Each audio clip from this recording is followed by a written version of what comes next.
Era una madrugada fría de julio en el pequeño pueblo de San Miguel, ubicado entre las montañas del sur, donde los árboles parecen susurros secretos olvidados, y la tierra temblaba por los ecos de la guerra. La gente vivía con el miedo, tatuado en la piel, con los ojos siempre atentos y las palabras enterradas en la garganta. En este lugar de silencio obligado y rostros endurecidos, vivía Tomás, un niño de apenas 9 años, con ojos grandes y negros que reflejaban más preguntas que respuestas. Tomás vivía con su madre Clara y su hermana menor, Lucia, en una casa de barro y madera a las afueras del pueblo.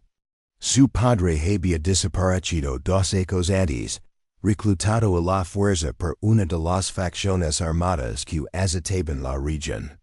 Desde entonces Clara se había convertido en madre, padre y diana del hogar, aferrándose a la rutina diaria como si fuera un salvavidas.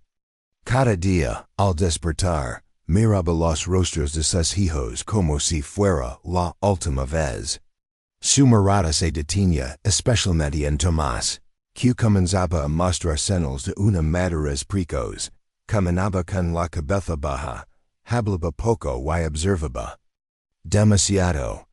Aquella madrugada, Clara despertó sobresaltada por los ladridos desesperados del perro. Se levantó con el corazón acelerado, sintiendo que algo estaba mal. Al mirar por la ventana, vio luces en la distancia, faros de camiones militares que iluminaban el camino de tierra. No era la primera vez que el ejército pasaba por allí. Pero esa noche, algo era distinto. Había más vehículos, más soldados, y un silencio tenso en el aire que anunciaba tormenta. La tierra parecía contener la respiración. Tomás, Lucia, susurró Clara, entrando en la habitación de los niños. Lucia dormía profundamente, abrazando su muñeca de trapo. Pero la cama de Tomás estaba vacía. Solo su manta, cuidadosamente doblada, yacha sobre el colchón. Un sudor frío le recorrió la espalda. Buscó por toda la casa, en los rincones, en el gallinero, vio la mesa. Nada. Tomás no estaba. Salió corriendo al patio, llamando su nombre, mientras el eco de su voz se perdía en la oscuridad. Los vecinos comenzaron a salir de sus casas, alertados por los motores y las luces. Nadie sabía exactamente qué ocurría, pero todos entendían que debían mantenerse al margen. En San Miguel, hacer preguntas podía costar la vida. Los adultos bajaban la mirada, arrastraban a sus hijos de vuelta al interior y cerraban las puertas con cerrojos temblorosos. A la mañana siguiente, cuando los militares ya se habían ido, Clara corrió al puesto de la policía local, un edificio destartalado con una bandera destinada colgando del mástil. El oficial de guardia, un hombre joven con rostro inexpresivo, negó haber visto o saber algo. Seguramente el niño se fue al monte a jugar. Volverá, dijo, sin levantar la vista de su ciudad ano dat, Clara apretó los puños. Él nunca se veía sin avisar. Algo le pasó, yo lo sé. Pero su voz se perdió entre las paredes sucias de la oficina. Salió de allí con más preguntas que respuestas, decidida a buscar a su hijo con sus propias manos. Durante los días siguientes, Clara caminó por los caminos de tierra, llamó a cada puerta, preguntó a cada vecino. Algunos le decían que no sabían nada, otros cerraban la puerta. Sin hablar. Solo una anciana, Dona Mercedes, le confesó en voz baja que había visto a soldados llevarse a un niño con una camisa roja. No dije nada porque tengo miedo, hija. A mi nido también lo buscaron el año pasado, y nunca volvió. Clara sintió como el mundo se desmoronaba a sus pies. Regreso a casa, abrazo a lucio y loro en silencio. Sabía que si quería encontrar Tomás, debía enfrentarse algo más grande que ella misma. Un sistema de impunidad. Una red de miedo que se extendía como una sombra por todo el país. Una semana después, apareció en la plaza del pueblo un cartel improvisado con la foto de Tomás. Desaparecido. 9 ecos, última vez visto el 17 de julio. Alguien lo había arrancado al día siguiente. Lo volvió a colocar. Lo arrancaron otra vez. Así, día tras día, Clara pagaba nuevas copias, con cinta y Clara no se detuvo. Fue a la escuela, habló con los maestros, revisó los cuadernos de Tomás. En uno de ellos encontró un dibujo. Una casa en llamas, soldados con rifles. Y un niño escondido detrás de un árbol. El trazo era tembloroso, pero revelador. Clara supo entonces que Tomás había visto cosas que no debía ver. Y que quizás por eso lo habían silenciado. La desaparición de Tomás no fue un caso aislado. Pronto, Clara descubriría que había más madres como ella, más niños perdidas. En la niebla del conflicto. Pero en ese momento, en sola, tomó una decisión. No descansaría hasta saber la verdad. Y así comenzó el largo camino de una madre contra el silencio de un país roto. Las campanas de la iglesia resonaban apagadas, como si hasta Dios mismo estuviera cansado. Era el octavo día desde la desaparición de Tomás. Clara, con los ojos enrojecidos por la falta de sueño y el alma desgastada por la angustia, recorría el pueblo con una carpeta en la mano. En su interior, lavaba copias del cartel de su hijo, el dibujo encontrado en su cuaderno, y una lista escrita a mano con los nombres de soldados que los niños de la escuela habían mencionado alguna vez. Nada escapaba a su radar, un gesto, una palabra, una mirada esquiva podía ser una pista. La primera en ayudarlo fue Teresa. Una mujer de mediana edad que vendía pan en la esquina del mercado. Le contó que una noche anterior a la desaparición, vio a Tomás sentado solo en la plaza, hablando con un hombre de uniforme, pero no reconoció el rostro. Dijo que el niño parecía tranquilo, aunque un poco confundido. Clara anotó cada detalle. Sabía que, en este juego, cualquier cosa podía ser clave. Al día siguiente, Clara fue a la sede paroquial. El padre Esteban, un hombre mayor con manos temblorosas, lo recibió en silencio.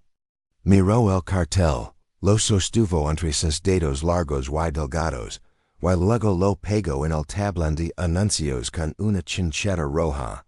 Dios velo que nosotros no dio, sin mirarlo directamente. Pero lo dice porque lo sabio porque ya no espera. ¿Justicia? Preguntó Clara el cura no respondió. Cerró la puerta con suavidad. Clara se sintió más sola que nunca. Y esa tarde subió a la colina donde solía jugar Tomás.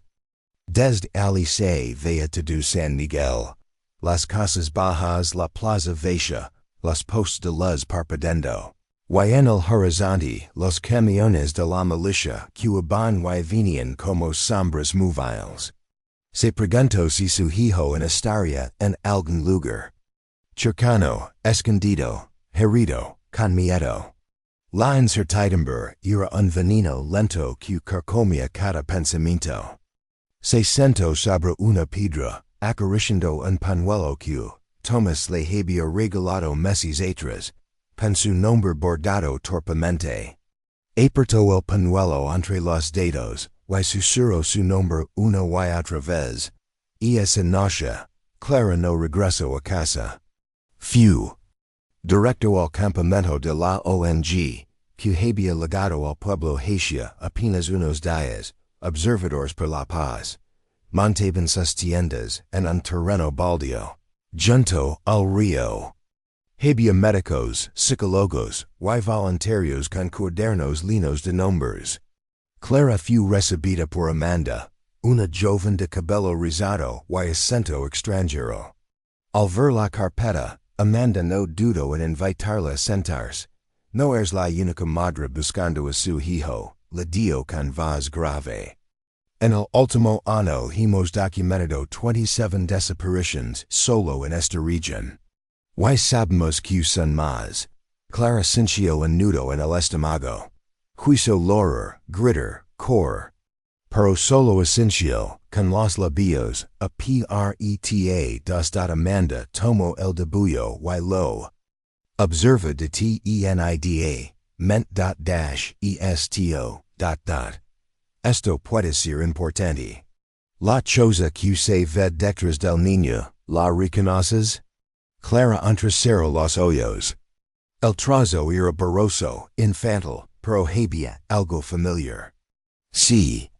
Parecía una cabana abandonada en la parte alta del monte. Un sitio que los niños evitaban por miedo a las lindas. Decían que estaba maldita, que allí vivían los fantasmas de la guerra. Clara recordó que Tomás una vez mencionó ese lugar. Pero pensó que era solo una historia.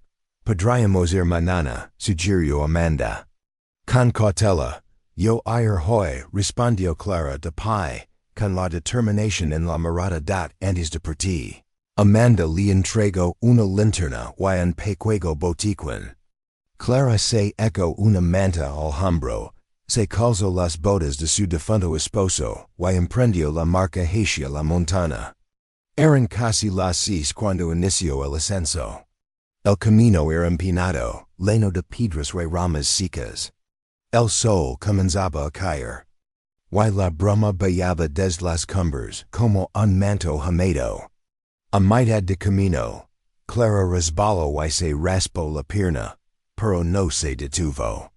Cada paso era impulsado por la imagen de su hijo sonriendo, por la promesa que se había hecho a sí misma. De no rendirse al llegar a la cabana, el silencio era sepulcral. Clara empujó la puerta con cuidado. Adentro solo polvo, telarañas y una silla rota.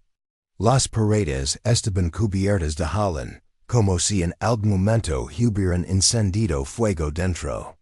En una esquina encontró una caja metálica oxidada. La abrió, solo contenía una botella vacía y un trozo de pan mojoso. Pero al girar sobre sí misma, notó algo. Vio una tabla suelta del suelo, un trozo de tela lo seco con manos temblorosas. Era un retazo de la camiseta roja de Tomás, con una mancha oscura. Clara cayó de rodillas, sintiendo que el mundo se apagaba. No gritó, no lloró. Solo cerró los ojos y juró no rendirse. Vio de la montana en la oscuridad, con la tela apretada contra el pecho. Amanda le esperaba con una linterna. Tenemos que documentar todo. Esto cambia las cosas desde yo. Y esa noche, en la tienda de campaña de la ONG, Clara firmó una denuncia oficial. Fue el primer paso para que el caso de Tomás dejara de ser un susurro más entre los árboles, y se convirtiera en un expediente. No que gritaría lo que el pueblo no se atrevía. A la mañana siguiente, la ONG envió un report preliminar a sus contactos en la capital. Clara se quedó en la tienda de campaña, aferrada al trozo de tela como si fuera la última conexión con su hijo. Observaba a los voluntarios entrar y salir, tomar notas, hacer llamadas, mover calles con suministros. El silencio de la noche anterior había dado paso a una actividad febril. Algo se había encendía, y durante la búsqueda, había dejado de ser solitaria. Y el silencio comenzaba a romperse. Las campanas de la iglesia resonaban apagadas, como si hasta Dios mismo estuviera cansado. Y relativo día des la desaparición de Tomás. Clara, con los ojos enrojecidos por la falta de sueño, y el alma desgastada por la angustia, recorría el pueblo con una carpeta en la mano. En su interior, llevaba copias del cartel de su hijo, el debullo encontrado en su cuaderno, y una lista escrita a mano con los nombres de soldados que los niños de la escuela habían mencionado alguna vez. Nada escapaba a su radar. Un gesto, una palabra, una mirada esquiva podía ser una pista. La primera en ayudar fue Teresa, una mujer de mediana edad que vendía pan en la esquina del mercado. Le contó que una noche anterior a la desaparición vio a Tomás sentado solo en la plaza, hablando con un hombre de uniforme, pero no reconoció el rostro. Dio que el niño parecía tranquilo, aunque un poco confundido. Clara anotó cada detalle. Sabía que, en este juego, cualquier cosa podía ser clave el día siguiente. Clara fue a la sede paroquial. El padre Esteban, un hombre mayor con manos temblorosas, la recibió en silencio. Miró el cartel. Lo sostuvo entre sus dedos largos y delgados, y luego lo pegó en el tablón de anuncios con una chincheta roja. Dios ve lo que nosotros no dio, sin mirarla directamente, pero lo dice porque lo sabe o porque no espera. ¿Justicia? Preguntó Clara dado el cura no respondió. Cerró la puerta con suavidad. Clara se sintió más sola que nunca. Y esa tarde subió a la colina donde solía jugar Tomás. Desde allí se veía todo San Miguel, las casas bajas, la plaza vieja, los postes de luz parpadeando, y en el horizonte los camiones de la milicia que iban y venían como sombras móviles. Se preguntó si su hijo estaría en algún lugar cercano, escondido, herido, con miedo. La incertidumbre era un veneno lento que carcomía cada pensamiento. Se sentó sobre una piedra, acariciando un pañuelo que Tomás le había regalado meses atrás, con su nombre bordado torpemente. Apretó el pañuelo entre los dedos y susurró su nombre una y otra vez. Y esa noche, Clara no regresó a casa. Fue directo al campamento de la ONG, que había llegado al pueblo hacía apenas unos días. Observadores por la paz montaban sus tiendas en un terreno baldío, junto al río. Había médicos, psicólogos y voluntarios con cuadernos llenos de nombres. Clara fue recibida por Amanda, una joven de cabello rizado y acento extranjero. Al ver la carpeta, Amanda no dudó en invitarla a sentarse. No eres la única madre buscando a su hijo, le dio con voz grave. En el último año hemos documentado 27 desapariciones solo en esta región. Y sabemos que son más. Clara sintió un nudo en el estómago. Quiso llorar, gritar, correr. Pero solo sintió, con los labios aprieta dos Amanda tomó el debullo y lo observa de tenida, ment.esto. Esto puede ser importante. La chose que se ve detrás del niño, ¿la reconoces? Clara entrecerró los ojos. El trazo era borroso, infantil, pero había algo familiar. Sí. Parecía una cabana abandonada en la parte alta del monte, un sitio que los niños evitaban por miedo a las lindas. Decían que estaba maldita, que allí vivían los fantasmas de la guerra. Clara recordó que Tomás una vez mencionó ese lugar. Pero pensó que era solo una historia. Podríamos ir mañana, sugirió Amanda. Con cautela, yo ir hoy, respondió Clara, de pie, con la determinación en la mirada. Antes de partir, Amanda le entregó una linterna y un pequeño botiquín. Clara se echó una manta al hombro, se calza las botas de su defunto esposo, y emprendió la marca hacia la montana. Eran casi las 6 cuando inició el ascenso. El camino era empinado, lleno de piedras y ramas secas. El sol comenzaba a caer. Y la bruma bailaba desde las cumbres como un manto húmedo. A mitad de camino, Clara resbaló y se raspó la pierna, pero no se detuvo. Cada paso era impulsado por la imagen de su hijo sonriendo, por la promesa que se había hecho a sí misma. De no rendirse al llegar a la cabana, el silencio era sepulcral. Clara empujó la puerta con cuidado. Adentro solo polvo, telarañas y una silla rota. Las paredes estaban cubiertas de hollín, como si en algún momento hubieran encendido fuego dentro. En una esquina, encontró una caja metálica oxidada. La abrió. Solo contenía una botella vieja y un trozo de pan mojoso. Pero al girar sobre sí misma, notó algo. Vio una tabla suelta del suelo, un trozo de té a la edad, lo seco con manos temblorosas. Abría un retazo de la camiseta roja de Tomás, con una mancha oscura. Clara cayó de rodillas, sintiendo que el mundo se apagaba. No gritó, no lloró. Solo cerró los ojos y juró no rendirse. Vio de la montana en la oscuridad, con la tela apretada. Contra el pecho. Amanda la esperaba con una linterna. Tenemos que documentar todo. Esto cambia las cosas dijo.es. Anochenda de campaga de la ONG. Clara firmó una denuncia oficial. Fue el primer paso para que el caso de Tomás diara de ser un susurro más entre los árboles, y se convirtiera en un expediente. A no que gritaría lo que el pueblo no se atrevía. A la mañana siguiente, la ONG envió un report preliminar a sus contactos en la capital. Clara se quedó en la tienda de campaga, aferrada al trozo de tela como si fuera la última conexión con su hijo.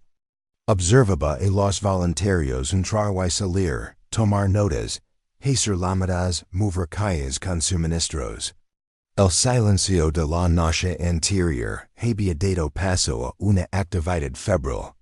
Algo se había encendido, la búsqueda había dejado de ser solitaria. Y el silencio comenzaba a romperse. El amanecer trajo consigo una calma engañosa. El sol se alzaba sobre San Miguel como si nada ocurriera, pero en el corazón de Clara, las sombras eran más densas que nunca. No había dormido. La imagen de Tomás escribiendo en secreto, Moya. Malo, la martiba lament. Amanda organizó una reunión urgente con el equipo de la ONG. Necesitaban protegerse, pero también decidir si continuarían. Las amenazas, las miradas, la camioneta sin plac es todo era demasiado. Algunos voluntarios propusieron dejar el pueblo por unos días, regruparse en la ciudad. Clara no dio nada. Solo miraba el mapa sobre la mesa, las marcas de posibles fosas comunes, los nombres. Entonces habló. Si ustedes se van, lo entiendo. Pero yo me quedo. Si Moya estuvo aquí, si Tomás lo escribió, si hay algo escondido en estas tierras. Tengo que saberlo. Necesito encontrarlo. Silencio. Luego Amanda sintió. Nos quedamos esta tarde. Clara y Amanda se dirigieron a los archivos municipales. Con la ayuda de un joven bibliotecario que simpatizaba con su causa, lograron acceder a registros del año de la desaparición de Tomás. Muchos documentos faltaban. Otros estaban censurados, con nombres tachados. Pero en una hoja suelta, hallaron lo que buscaban, un uniforme militar con la firma de Moya. Decía, traslado de menores sin Identificación al centro de rubricación temporal de la zona 4. Clara sintió náuseas. Rubricación. Una palabra.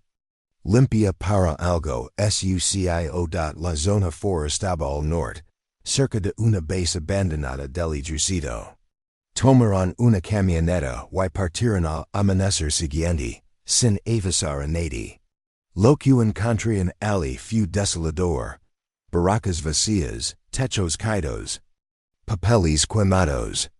Pero en una de las paredes, entre moho y gritas, un debullo infantil, un sol, una casa, y un niño con camiseta de rayas da Clara cayó de rodillas. Era de Tomás. Lo sabía. Comenzaron a excavar en las inmediaciones, con la ayuda del equipo técnico. De la el suelo estaba alterado, removido. Tras 2 días, encontraron una caja metálica enterrada. Dentro, documentos, fotografías, y una pequeña pulsera con el nombre Tomás grabado. Clara gritó. Amanda la abrazó. El aire era denso, como si el pasado respirara otra vez. Uno de los documentos mencionaba un operativo. Niños sin padres. Possible rubricación internacional. Autorizado por Cap, Moya. Había también una lista de nombres, pero la mayoría estaban incompletos o borrados. El periodista con quien habían acordado reunirse, llegó al lugar en secreto. Grabó todo, tomó copias, y prometió publicar la historia. Les advirtió que Moya tenía contactos, que esto podía volverse peligroso. Clara no se inmutó. Estaba lista. A la noche siguiente, alguien prendió fuego a una de las tiendas del campamento. Fue rápido, silencioso. Nadie resultó herido, pero el mensaje era claro. Estaban demasiado cerca Clara. Frente a las cenizas, apartó los puños. Ya no solo buscaba a su hijo, ahora exigía justicia. Y no iba a detenerse. 2 días después, el periodista logró identificar a uno de los soldados mencionados en los documentos, un tal Julio Ramos, retirado, viviendo en las afueras de otra ciudad. Clara y Amanda decidieron ir a buscarlo. El camino fue largo y peligroso. Al llegar, el hombre se negó a hablar, pero Clara le mostró la pulsera de Tomás. Los ojos del exmilitar se llenaron de miedo. Tembloroso, aceptó hablar en secreto, con la condición de no ser grabado. Contó que muchos niños fueron llevados a ese centro, y que algunos fueron separados para intercambios con extranjeros. Otros simplemente desaparecieron. Moya Dio no respondía ante nadie. Era un hombre violento con conexiones políticas. Nadie se atrevía a detenerlo. Ramos también mencionó algo más. Una cabana en las montañas, utilizada por Moya para casos especiales. Dio coordenadas aproximadas. Amanda las anotó. Clara no podía creer lo que oía. Quizá Tomás había estado allí. Quizá encuadraban HUELLS al regresar al campamento. Encontraron a 2 voluntarios, esperando con rostros pálidos. Habían recibido un sobre anónimo. Dentro había una fotografía en blanco y negro. Clara sentada con Amanda en la base militar. Y una nota, detente, o el próximo fuego será contigo adentro. Clara se quedó en silencio. Luego rompió la foto y dijo, vamos a esa cabana. El aire en San Miguel se había vuelto irrespirable. La legada de la ONG y la insistencia de Clara en buscar respuestas habían roto el velo de silencio que cubría el pueblo desde hacía ecos. Pero es despertar traía consigo un COSTO de Clara. Sentía como la desesperación se enredaba con la rabia en su pecho. Su hijo Tomás no era solo uno más entre los desaparecidos. Para ella, era la razón por la que seguía adelante.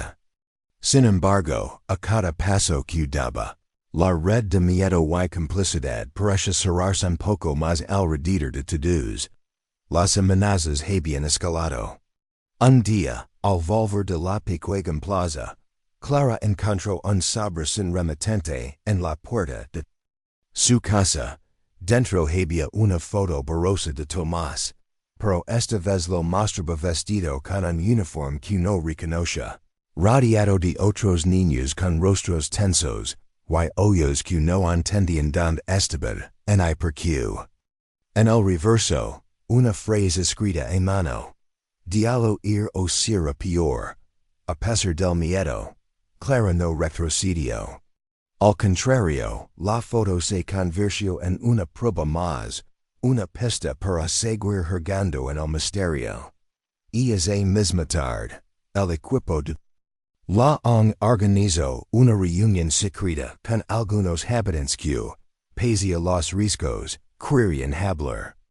Entre ellos, una mujer llamada una, cuya voz temblaba pero era firme, reveló algo que cambió el rumbo de la investigación. No son solo desapariciones. Los niños son reclutados para algo más grande. Los llevan a campos de entrenamiento, los obligan a pelear, a convertirse en soldados. Mi sobrino desaparece, dos hechos. Lo vi en un campamento, trabajando para los milita, res el silencio en la sala fue absoluto.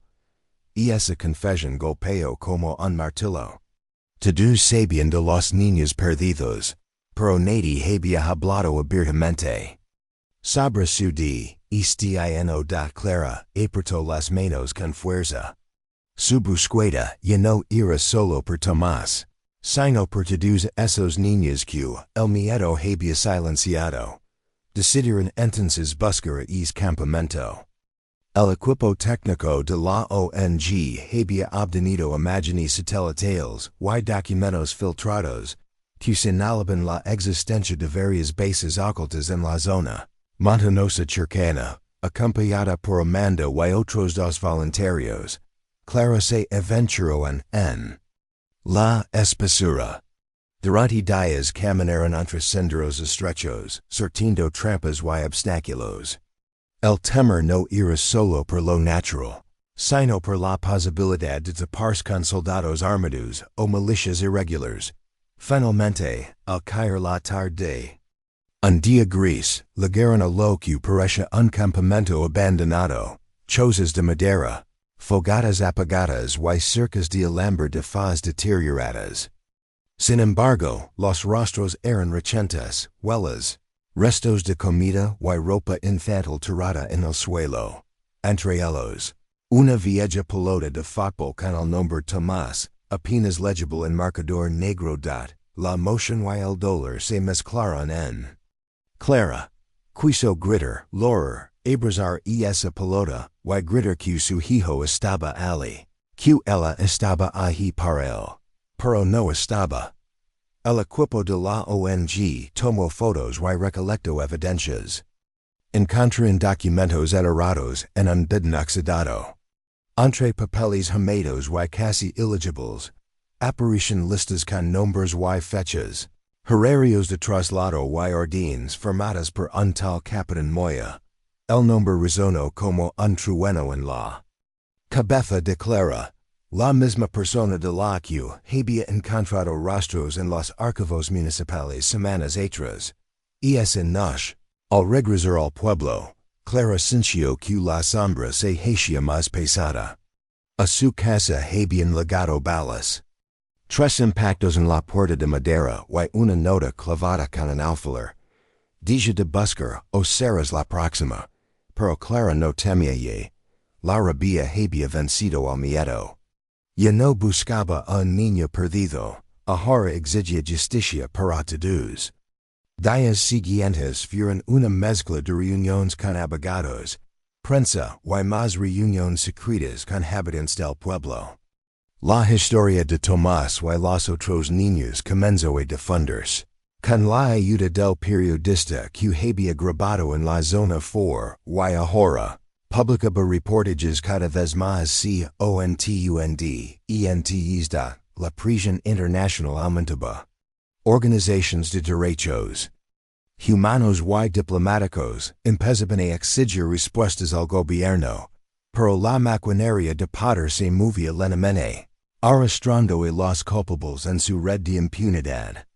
Una noche, mientras Clara repasaba fotografías y documentos en la casa de Amanda, recibió una llamada anónima. Si quieres vivir, deja todo. No solo es moya, hay otros, más arriba. La voz al otro lado era grave, susurrante. Te estamos observando. Colgo temblando. Pero con más determinación que nunca.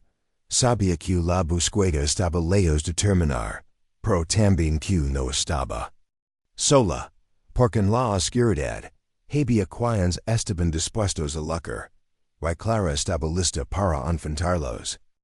La madrugada era fría y silenciosa cuando Clara despertó sobresaltada, con el corazón acelerado y el sudor frío recorriendo la espalda. La voz anónima resonaba como un eco oscuro en su mente, un susurro que no la dejaba descansar en sus sueños. Sabía que el peligro acechaba en cada esquina, en cada sombra, en cada silencio del pueblo.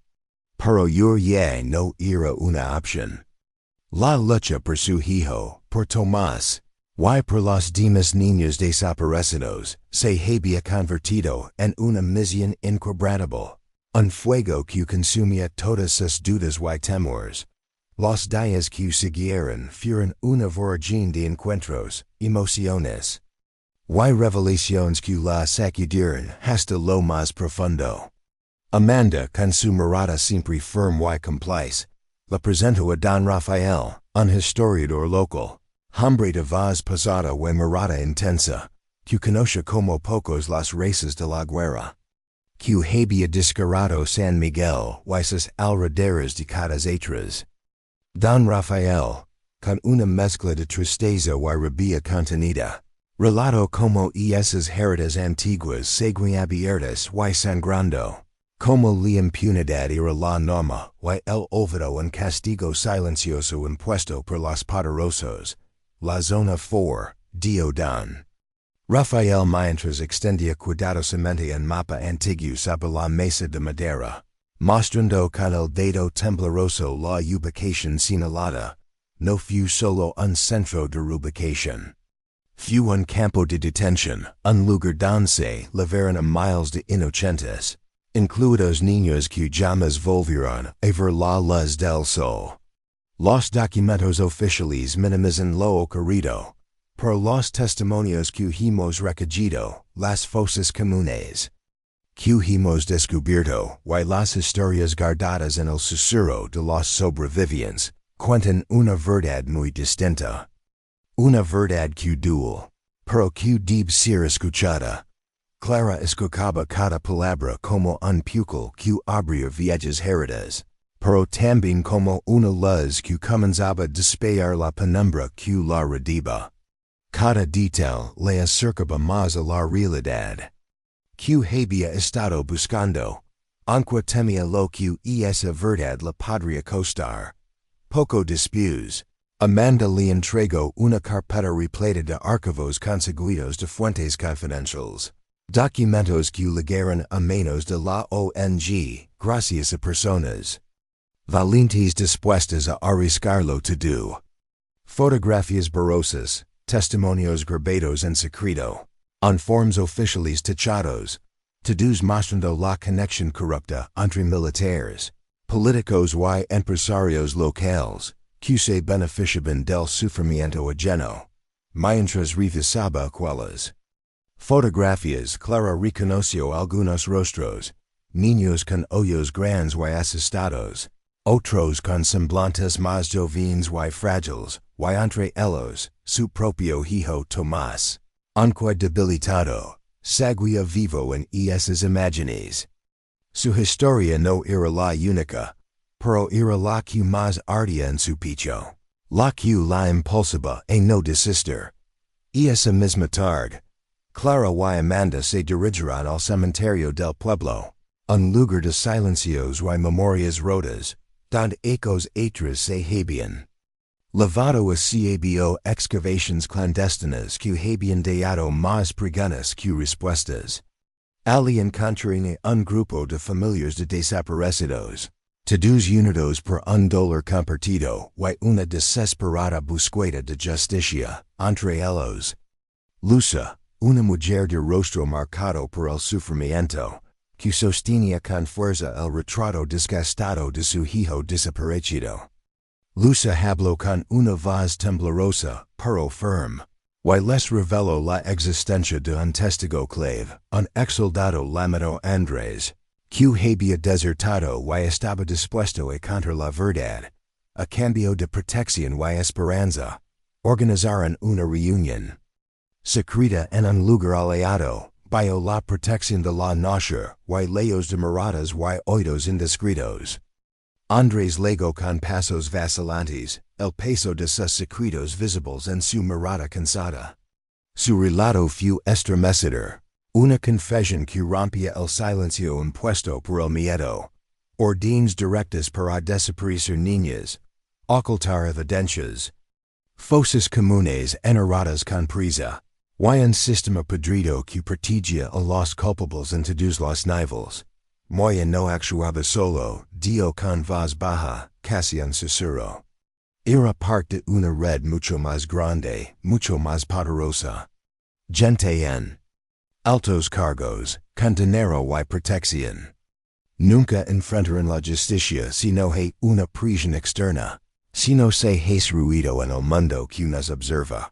Clara sintió como el peso de la verdad se hacía tan denso y pesado como la montaña que redibla San Miguel, pero también experimentó un fuego renovado dentro de sí, una determinación que crecía con cada palabra, con cada historia revelada. Si lograban sacar a la luz toda esa podredumbre, quizá podrían cambiar algo. Quizá podrían romper el círculo de silencio y miedo. Mientras la noticia de la declaración de Andrés comenzaba a filtrarse, Clara enfrentó otro desafío, la división dentro de la comunidad. Algunos, paralizados por el miedo y las represalias, preferían olvidar y vivir en la aparente seguridad del silencio. Otros, como ella, la apoyaban con fervor y esperanza. La tensión crecía, y la atmósfera en San Miguel se volvía cada vez más opresiva. En medio de esa tormenta de emociones y riesgos, Clara recibió un mensaje inquietante que paralizó su corazón por un instante. Un video que mostraba a Tomás, aunque demacrado, su mirada en línea de miedo, pero viva. La grabación, sin sonido, mostraba un bosque oscuro, y la silueta de un hombre vigilando a lo lejos. Era una prueba tangible, pero también un amenazante aviso. Clara lloró en silencio, dejando caer las lágrimas que no había permitido escapar hasta entonces. La certeza de que su hijo respiraba le dio fuerzas renovadas, pero también le impulsó la urgencia del tiempo y el peligro que se avecinaba. Sabía que debía hacer algo más que buscar pruebas o reunir testimonios. Necesitaba aliados poderosos, protección firme, y un plan sólido para enfrentar esa red oscura que había secuestrado no solo a su hijo, sino a tantos otros inocentes y comenzó a contactar con organizaciones internacionales, periodistas independientes y activistas de derechos humanos, que pudieran amplificar la causa y ofrecer respaldo a quienes luchaban en las sombras. En un territorio donde la justicia parecía un sueño lejano. Mientras tanto, la red de complicidades y secretos continuaba extendiéndose como una sombra densa y creciente, intentando sofocar toda esperanza y verdad. Pero Clara, paso a paso, denuncia tras denuncia, con cada protesta silenciosa y cada historia compartida, Empezaba a decir es velo de miedo que por demasiado tiempo había cubierto San Miguel.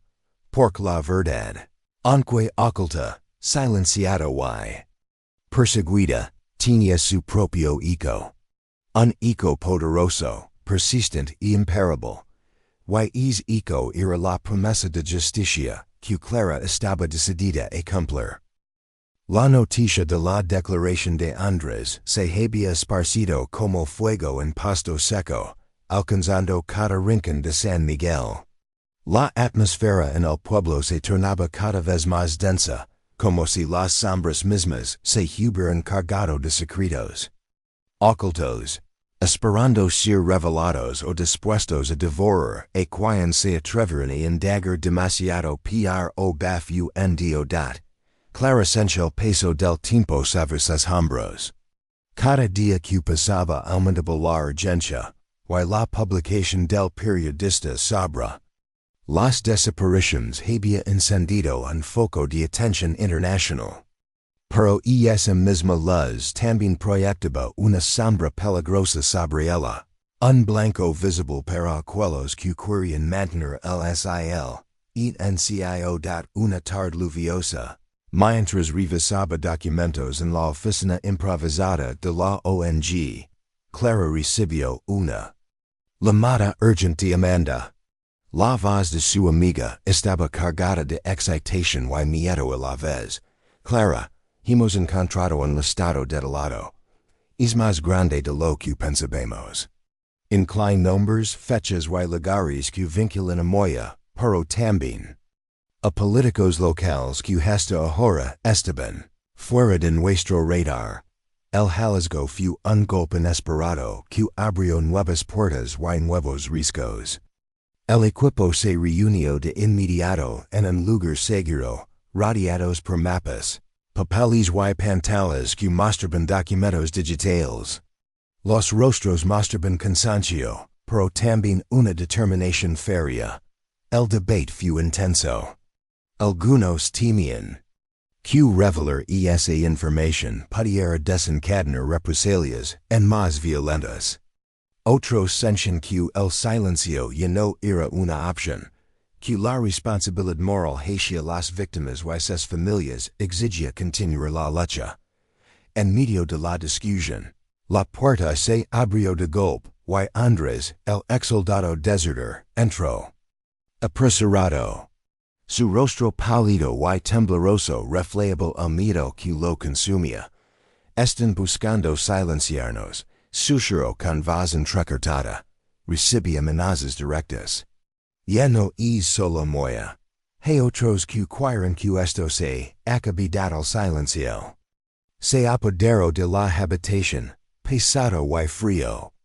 Clara comprendió que la persecución había escalado a un nivel alarmante. La sombra de la violencia se cernía sobre ellos con más fuerza. Y esa misma noche, la casa de Amanda fue blanco de un ataque con disparos. Las balas perforaron las paredes, dejando marcas visibles y un mensaje brutal. Quien buscara la verdad sería castigado.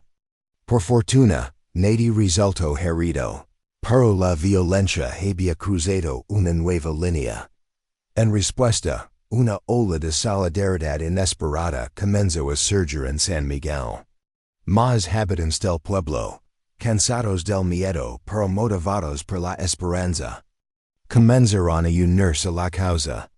La lucha ya no era solo de Clara o de la ONG, sino de toda una comunidad que empezaba a levantarse.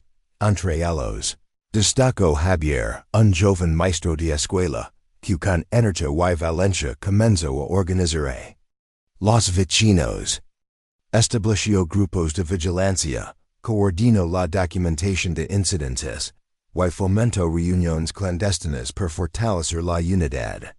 Su compromiso renovó el ánimo y dio estructura a una resistencia que antes parecía dispersa.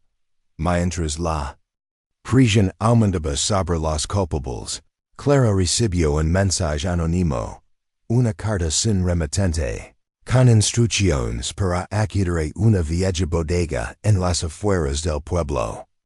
Según la nota, alguien contraria pruebas clave para desmantelar la red literata permoya. Sin tiempo que perder, Clara y Amanda siguieron la pista. Al caer la noche, llegaron a la bodega, un lugar polvoriento y aparentemente abandonado, con las ventanas rotas y puertas oxidadas. Dentro, entre calles apeladas y escombros, descubrieron un tesoro macabro.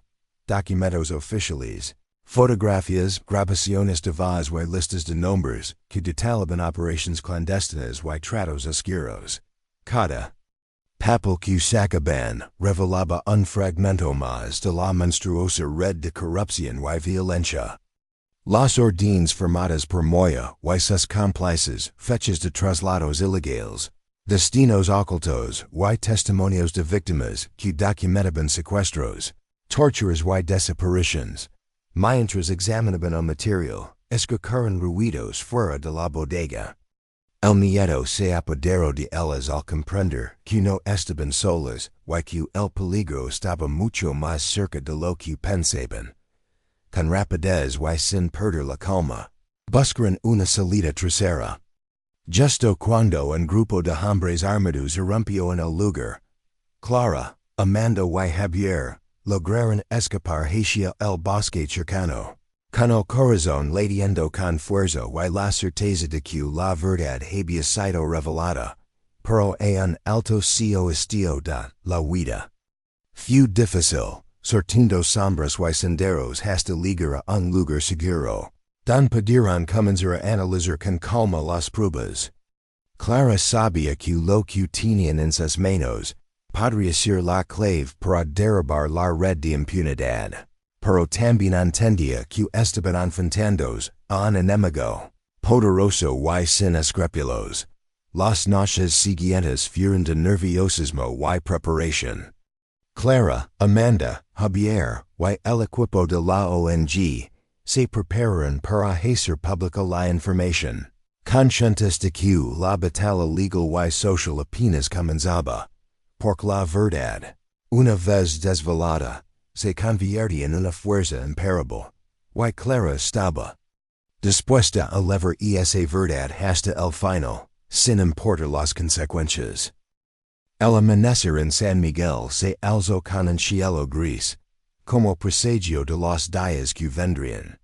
La atmósfera en el pueblo era densa, llena de murmullos y miradas inquietas, pero también de una energía nueva, una chispa de esperanza que comenzaba a encenderse entre los habitantes.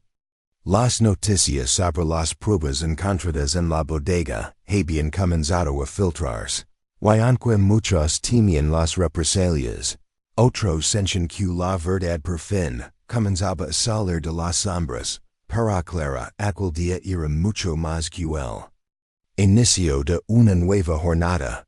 Era un momento crucial para la justicia, para la memoria de su hijo y de todos los niños que habían sido arrancados de sus familias y olvidados por el sistema.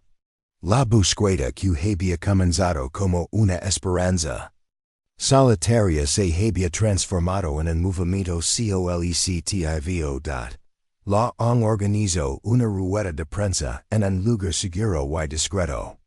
Convocaron a periodistas locales y internacionales, que habían mostrado interés en la causa, algunos incluso arriesgando su propia seguridad, para dar voz a quienes no la tenían.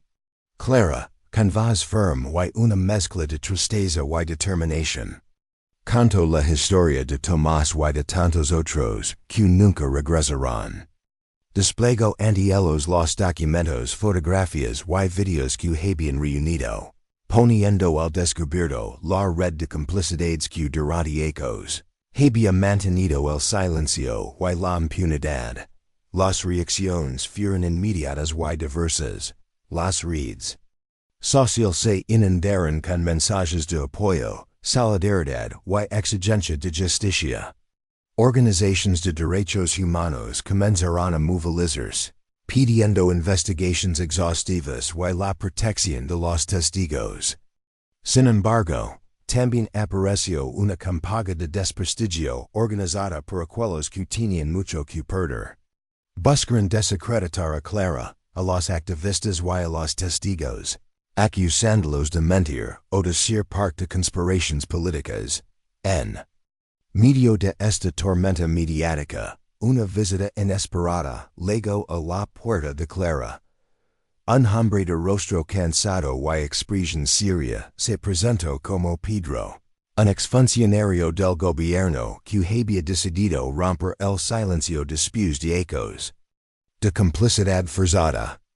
Pedro llevaba consigo documentos secretos y archivos que confirmaban la participación directa de altos mandos militares y políticos en las desapariciones y en el encubrimiento de los crímenes. Con voz temblorosa pero firme, relató que muchos habían intentado hablar, pero que la red de poder había actuado con rapidez y brutalidad para silenciar a activistas, periodistas y testigos. Mencionó desapariciones forzadas y amenazas constantes contra quienes buscaban justicia. Clara y Amanda comprendieron la magnitud de lo que tenían en sus manos. Una verdad que no solo podía cambiar la historia de San Miguel, sino que podía sacudir los cimientos mismos del poder en el país. Sabían que la batalla sería larga y peligrosa, pero también que estaban en el camino correcto. Mientras tanto, en el pueblo, la solidaridad se fortalece. Los vecinos comenzaron a organizar vigilias nocturnas en la plaza central, donde colocaban velas, flores y murales con los rostros de los niños desaparecidos. Voces que antes temblaban ahora cantaban, gritaban, exigían respuestas y justicia. Aquella pequeña comunidad, marcada por el miedo y el silencio durante hechos, estaba despertando. Clara encontró en esa fuerza colectiva un apoyo que jamás había imaginado. La unión de sus vecinos era un escudo contra el terror y una fuente de coraje inagotable, pero las amenazas no cesaban. Una noche, mientras regresaba a casa después de una reunión, Clara sintió que un vehículo sin placas la seguía de cerca por las calles vacías. Su corazón latía con fuerza, pero no cedió al pánico. En cambio, aceleró el paso, con la convicción de que cada peligro que enfrentaba le acercaba un paso más a la justicia que Tomás y los demás merecían. En medio de la oscuridad y la incertidumbre, las voces que no callan se alzaban como un faro luminoso, iluminando el camino hacia la verdad y la esperanza. Clara, con su coraje intacto y su determinación férrea, era el eco más fuerte de todas esas voces, una promesa viva de que la lucha continuaría, hasta que la justicia prevaleciera. El otoño había llegado a San Miguel con un viento frío y cortante, que parecía arrastrar consigo no solo las hojas secas, sino también los susurros del pasado oculto. La comunidad, marcada por el miedo y la incertidumbre, estaba más unida que nunca. Las revelaciones de Clara y su equipo habían encendido una llama que ya nadie podía apagar. Sin embargo, esa luz también atraía a quienes estaban decididos a mantener el silencio a toda costa. Por más oscura y violenta que fuera la verdad, las noches se volvieron vigilias interminables. Grupos de vecinos, coordinados por Javier, patrullaban las calles con linternas y radios, atentos a cualquier movimiento sospechoso. Las miradas desconfiadas se multiplicaban, y la tensión se sentía en el aire como una tormenta latente. El miedo coexistía con la esperanza en un equilibrio delicado y frágil. Clara sabía que la lucha que enfrentaban no era solo contra individuos, sino contra un sistema corrupto y arraigado, que había tejido durante décadas una red de impunidad, violencia y olvido. Mientras tanto, la ONG consiglio establecer contacto con organismos internacionales de derechos humanos que environ observadores, asesores legales y apoyo logístico para fortalecer la lucha. La presión mediática comenzó a aumentar en la capital y en medios internacionales, forzando a las autoridades locales a reaccionar, aunque siempre con lentitud, evasivas y declaraciones plicas, que parecen diseñadas para ganar tiempo. Y confundir, una mañana, Clara recibió una invitación oficial para reunirse con un alto funcionario del Ministerio de Justicia. La cita estaba programada para la capital, a cientos de kilómetros de San Miguel. La posibilidad de avanzar en la investigación parecía por fin al alcance, pero Clara desconfiaba profundamente. Sabía que en es juego de poder nada era lo que parecía, y que las promesas eran fáciles, pero los hechos difíciles, antes de partir. Amanda le entregó una carpeta con información reciente y preocupante. Había seguido un nuevo testigo clave, una mujer que había trabajado en la zona 4, durante la época más oscura del conflicto, y que había logrado escapar con vida. Su testimonio podía ser decisivo para romper la cadena de impunidad, pero también ponía en riesgo su vida y la de quienes la protegían. En la capital, la reunión con el funcionario fue fría y tensa. A pesar de las preguntas firmes de Clara y la presentación de pruebas irrefutables, el hombre respondió con evasivas calculadas, discursos de burocracia y promesas vagas que poco ayudaban a avanzar. Clara salió frustrada pero más decidida que nunca. Consciente de que la verdadera batalla se libraba fuera de las oficinas oficiales, de regreso a San Miguel. La preocupación por la seguridad de la nueva testigo, María, crecía día a día. El equipo coordinó un plan riguroso para protegerla y preparar su declaración ante la justicia. María relató con detalles escalofriantes las atrocidades que había presenciado en la zona 4, la llegada de niños arrancados de sus hogares, las desapariciones sistemáticas, las torturas encubiertas y el silencio impuesto por los militares, que actuaban con total impunidad. Su testimonio fue un golpe contundente que estremeció a la comunidad y puso en jaque a las autoridades. Inmediatamente, comenzaron a abrirse investigaciones paralelas, aunque a menudo obstaculizadas por intereses oscuros. Las amenazas y los actos de intimidación se intensificaron, mensajes anónimos, vigilancia constante a los activistas, y un atentado fallido contra la sede de la ONG, que dejó paredes marcadas por impactos de bala y un aviso claro de que la guerra no había terminado. Pese a todo, la comunidad se mantuvo firme. Las vigilias nocturnas en la plaza central se transformaron en marchas diurnas que congregaban a más y más personas. Los murales con los rostros de los niños desaparecidos se multiplicaban por las calles, y la memoria colectiva, antes fragmentada y silenciada, se volvió en arma poderosa para enfrentar el olvido. Clara entendía que la justicia en su país era lenta y muchas veces manipulada, pero también creía en el poder de la verdad, la solidaridad y la presión internacional. Su lucha ya no era solo por Tomás, sino por todos los que habían sido silenciados, por las familias que seguían esperando respuestas, por un futuro donde esos horrores no se repetirían. Un día llegó la noticia que habían esperado con ansias: la apertura formal de una investigación judicial contra los responsables señalados, incluyendo al capitán Moya y varios funcionarios cómplices. Aunque el camino judicial sería largo, lleno de obstáculos, presiones y amenazas, aquel paso era un avance gigante hacia la justicia y la reparación.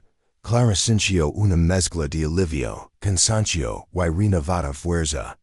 Sabia que la batalla continuaría. Que el miedo y la resistencia estarían presentes en cada etapa, pero también que la esperanza nunca había sido tan palpable, y que felicidad, la justicia en la sombra comenzaba a emerger.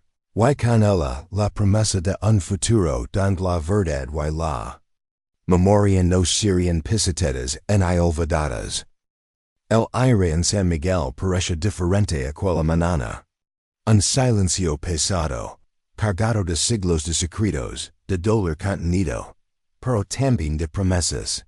Clara despertó con una mezcla de cansancio y esperanza, consciente de que ese día marcaría un antes y un después en su vida, en la vida de su hijo Tomás, y en la historia de su pueblo.